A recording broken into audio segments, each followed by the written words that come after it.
State your name and your question. My name is Corey Young. I was calling, I want to ask about your apps again, because I'm going to get all of them so I can take advantage of it. Absolutely. So Credit Stacker is available on Google Play and iOS. It's similar to Candy Crush. We reverse engineered the Fair Housing Credit Reporting System. So instead of swapping around candy, you swap around credit types to be able to pay off your bills and achieve a high credit score. And it really does help to increase financial literacy. Financial literacy rates go up by 25% after an hour and by 42% after 12 weeks.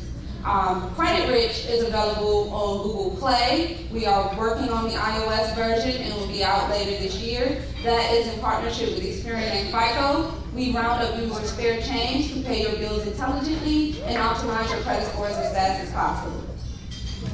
You can also check out our books on Amazon, History of the Black Dollar, Black Woman Politics, and Wealthy Life Financial Literacy Textbook. Another question. Anyone? Okay. Your name and question. Yes, my name is Deborah Harris, and my question is, what strategy would you use to override critical race theory? If it was up to me, what I would literally do, and I'm looking for this opportunity, I would gather all of the various different leaders together from all of the various different sides, and I would lock us in a room for a week together. And I would want to first start by hearing everybody's problems. I want you to tell me all of your issues, okay? And then I'm going to send out a survey once you give me your issues, and I'm going to quantify them. So that it's not he said versus she said, or this person is more powerful than this person. I'm going to quantify them. And let's rank them. Because the survey might tell me, at the end of the day, you just don't want your kids to know that white people own slaves. Okay? That just might be what the survey says. Or it might be that you're concerned about something else. I don't know, but I'm not going to assume. So from there, I'm then going to come up with, okay, what can we agree on? What are the topics that we can agree should be taught? And then from there, we need to dive into the breadth and depth of those specific subjects and saying, okay, we can go here with this, or we can go here with that. Then I'm going to outline that. Then we're going to take a step back. And then we're going to meet with just the black constituents, the black representatives, not necessarily what I call the new woke or the hoteps, but just the black constituents, okay? And let's throw some civil rights leaders in there as well, because we need them too. Okay, then we're going to go to them with the plan that we've come up with, and we're going to say, are we missing anything? Are there any gaps that's in here that needs to be included? We're going to hear what they have to say. We're going to have them rank how important are the things that's missing. Then we're going to go back to the other group and say, hey, the black constituents feel real strongly about this. That's where we're going to spend our time debating, fighting. But at least we have gotten to a good 80% mark of where the content needs to be. From there, we can have some very factual discussions about that 20% that might be in that gray area that they might not want to put in. Maybe we end up agreeing to a good 10% of it with a contingency plan that with more knowledge included, we will continue to include that. And by the way, obviously I spent a lot of time thinking about this, right? When I wrote History of the Black Dollar, just so that everybody knows, I didn't just decide to wake up and write it. I was actually going through a period where I didn't have much money, I didn't have any electricity at all, and I started rereading Black history books by candlelight and by street light that was coming in through my window. And as I was reading the books and all these conversations were happening, I realized, okay, some people got a point here. I can't find an actual Black history book. There were a lot of autobiographies, there were a lot of thought pieces, there were Black history books that were written by non-Black people, but I couldn't find an actual Black history book that went from beginning to end and included everything. So I wrote it.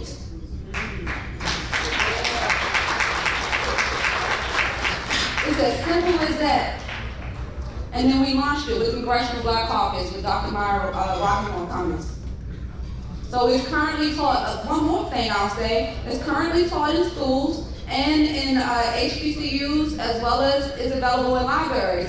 And you all know how rough the state of Illinois can be. I forgot Martin Luther King's quote, but it said something like, "I've never been to a more segregated place until I came to the city of Chicago."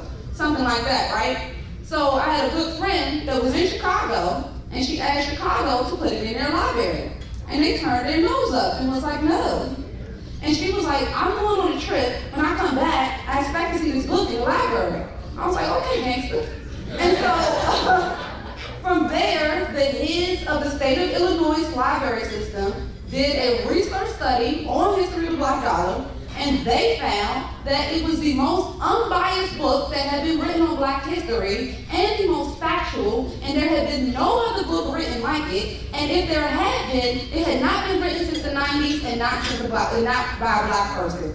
And then they recommended it to go in every library across the country.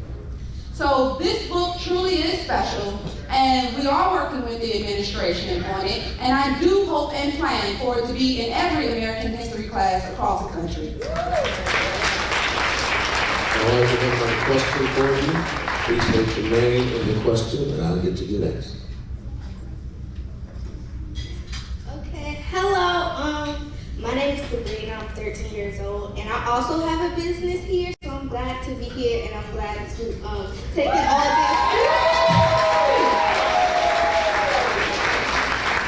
in all this wisdom.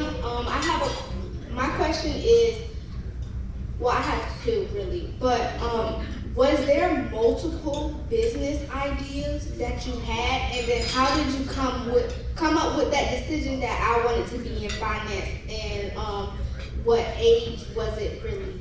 I love your question, young lady. So I'm gonna give it to you in bullet points. Okay, first, I started my first company when I was 10 years old. And so I started by making greeting cards for my, was I 13? No, 11. I was 11. I started as my mother's secretary at 10, and then I quit to start my own company at 11. Selling custom-made greeting cards, okay? And then I started paying taxes at 14. I started working at Burger King. And the reason, I'm telling you this for a reason, I purposely started working at any job that would let me work as young as possible so that I could get as much business experience as possible.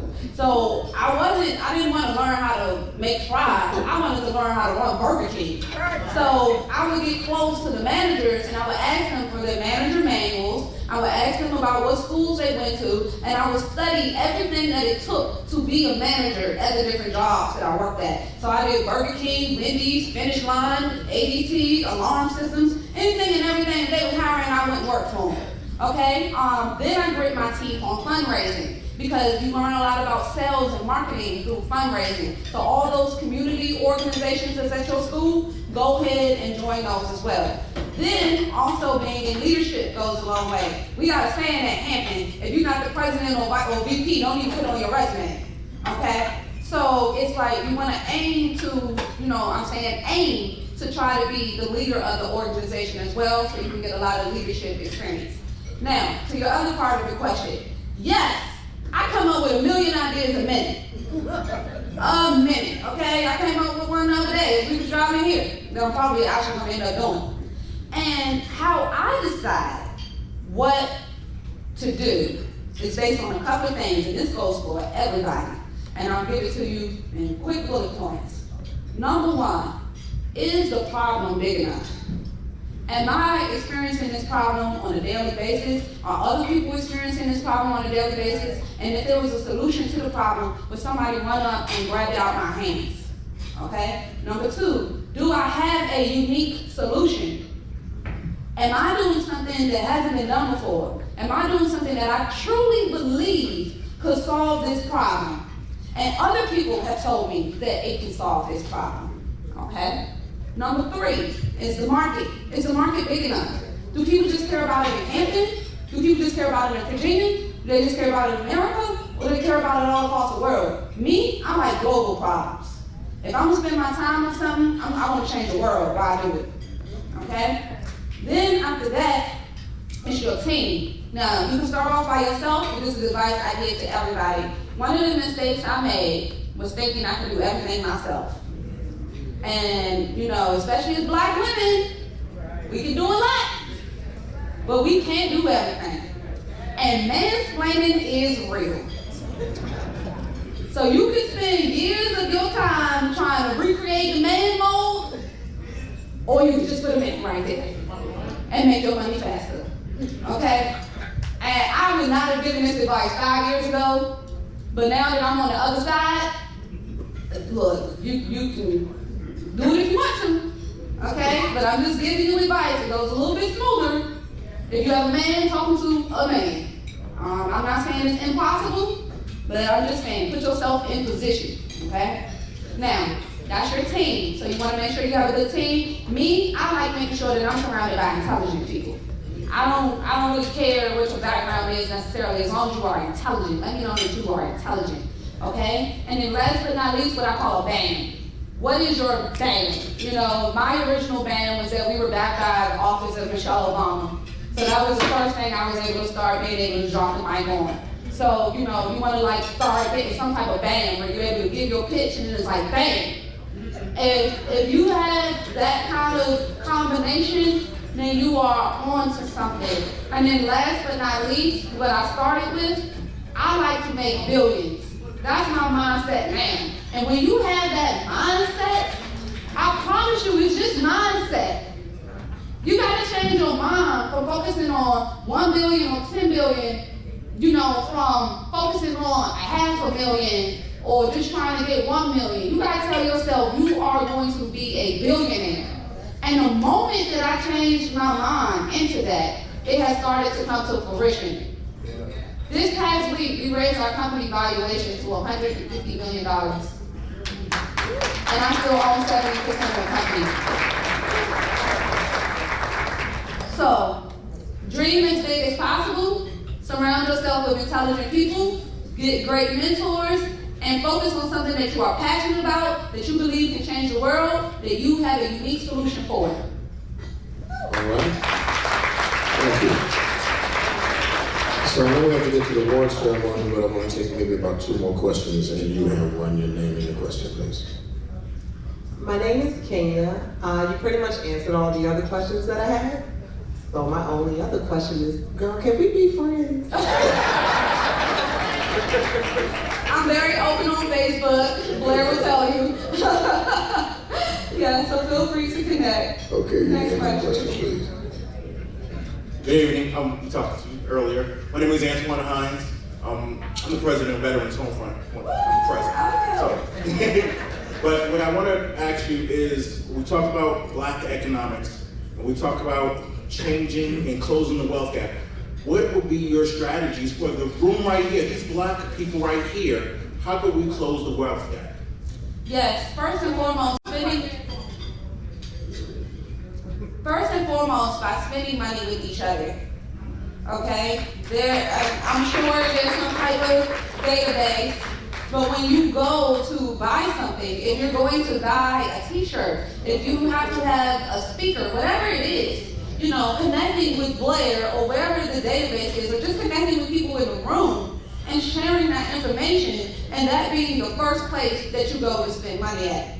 Another thing that I would love to see, especially in the 757, all of my elected officials that's here, I would love to see an opportunity where business leaders are coming together to solve problems for the 757. You know, like, I have been screaming for an innovation center here for years. Like, me and this other guy named Jerry Hayes was one of the first 2 people to come to 757 screaming about an innovation center. So, you know, we've done a lot around that. But that's something that business leaders can come together. There are tons of schools around here. So I came out of Hampton. So imagine if there was an opportunity where this was an investment meeting, and instead I was pitching, and when we were at the $35 million valuation just a month ago, everybody couldn't invest it, and then now we have a $150 million valuation, and everybody wins. Then there's some type of structure where maybe we give a little percentage back into the fund. where it continues to build on other people. That's something we could be doing for Black businesses tomorrow. And I never understand why it's not happening yet.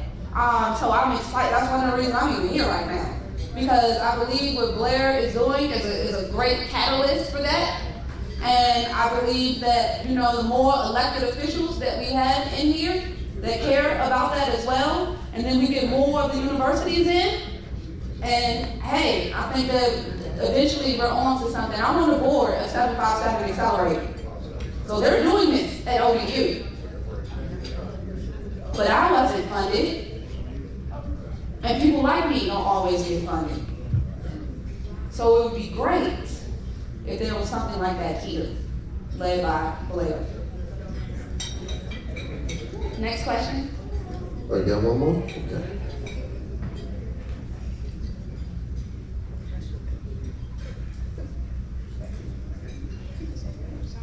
Hi, I'm Sharon Scott. I'm councilwoman from the North District of the City of Newport News. It's good to meet you. Nice to meet you too. First, I want to know if you could be my mentor. I don't have a mentor younger than me, but I would like to have you as my mentor. But my important question is, since you said you like global problems, what would you suggest if Mr. Biden came here today, the president, and said, how do I resolve the problem of economic disparity among Americans, especially the Black community? Wow. Well, fortunately, I have been working with that for about 2 or 3 years now. So I know he does care. I was there earlier this year in Tulsa for the Black Wall Street, and that was very nice as well. And he gave a very nice speech. That was his speech. So. So we were quite proud of his speech. And we do believe that he does care about reparations and believes that reparations should be something that is issued. I think that, you know, being from I'm fourth generation Capitol Hill, so I'm on a PAC as well. And so I believe that it is a matter of kind of both sides being able to have a conversation. And again, I hate to beat a dead horse, but I truly believe that the economic conversation is missing on both sides. And they don't understand things that they've contributed or how it impacts present day Black America. And I think having an explanation, I'm trying to be very careful with my words, as y'all see here. I think having a conversation on both sides where we can come to terms and agree with what has happened and what needs to happen. I believe that the president understands that very much so. But I think he has to represent an entire country. And he's been trying to do a good job of doing that. And I will say, yes, we can be peer mentors. One of my good friends is Marcia Dyson, wife of Michael Eric Dyson. So we are peer mentors. She teaches me stuff, I teach her stuff, and we love it. Yeah. Okay, we have one more question, I think, right back here. Hi everyone. First I want to say thank you for being here. Everyone here, I've never been in a setting like this, and I'm so honored. My name is Kiara Smith. I'm actually an artist out here, and I really value religion and God. And you mentioned something that was very important to me that I wanted to see if you would elaborate on. You mentioned that it's not too late to change your path, and then also in relation to waiting on God. How important would you say that God is in each individual step that you've been making in your life? Wow. First of all, I love the question. Thank you. My fiance, Carl Hill, will tell you it's extremely important. I sat there and prayed when they brought the food out, but not for grace. I did a whole prayer. And so Blair would tell you, she asked me yesterday what I was going to talk about. I said, girl, I just said pray to God and get on stage. And it's true. It's true. Because I did not get a chance to meet every soul in the building, but God did. So I allow him to guide my words. I don't even know what I'm gonna say when I get up here. And I'm a vessel for the Lord. So whatever he tells me to impart is what I say. It's because it's gonna help somebody in the room, because that's what God is guiding me to say and do. When I turned down the $350 million, God didn't tell me to take it. God told me to get my purse and leave. Okay? So it's something I did recently that y'all will see on TV coming up soon. And I stood right there like I was Daniel in the lion's den. Looked them straight in the eyes. So, you know, Whitney Houston said it takes a lot of faith in God to have confidence in yourself. So every time when I'm talking about the audacity of confidence, I'm really talking about faith. I'm really talking about having enough faith in yourself to trust in the vision that God gave you. And they say when he knocks on the door, you're supposed to answer it. And when I went to my great-grandmother originally, who's passed now, but she was a saint, and I told her the vision that God gave me and told me to quit my job and all this and that, and I was crying tears.